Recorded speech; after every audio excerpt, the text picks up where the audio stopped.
At 3:30, we got number 2, Michigan, who's 4-0. Traveling to Nebraska, who's 2-2. Michigan favored by 17 on Fox.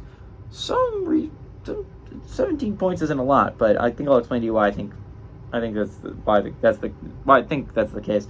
J.J. McCarthy, 71-89, thrown for 915 yards, 8 touchdowns, 3 interceptions. Blake Corum has had 58 carries for 351 yards and 8 touchdowns. Roman Wilson has had 15 catches for 268 yards and 6 touchdowns.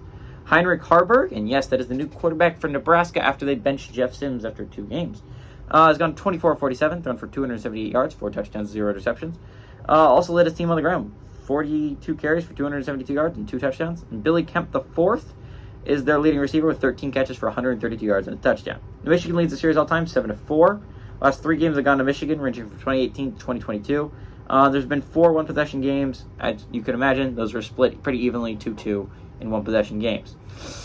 So, I think what's interesting here for the Michigan-Nebraska game is, can Nebraska's defense continue to do what they're doing? Because if they can, they have a chance to pull off this upset. I'll explain what I mean.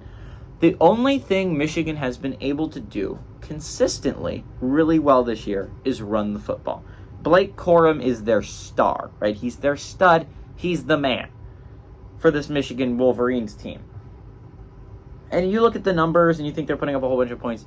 And it's a lot of that's because Blake Corum has been so good on the ground. That opens things up through the air for J.J. McCarthy, who hasn't been making the best decisions here early on.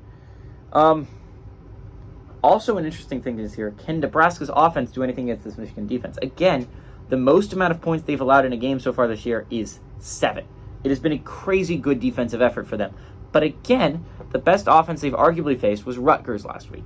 And arguably, this Nebraska's offense is better right now than the offense they played last week against Rutgers.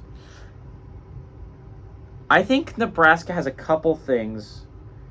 Again, like what I was saying here, but Blake Corum's a really good rate runner. Michigan, a lot of that has been on the ground. Nebraska has been one of the best run defenses in the entire country. Now, a lot of that has been who they played. Remember, they played Colorado early on, and Colorado is not known as a running team. And Minnesota didn't put up many points in the game, even though Minnesota is a very much ground-based team as well. They were able to handle Minnesota pretty handily, but pretty well. I mean, obviously, Minnesota ended up winning that football game, but Nebraska, if they can hold Blake Corum to not a lot of yards on the ground, and they can do something on offense, they don't have to do a whole hell of a lot.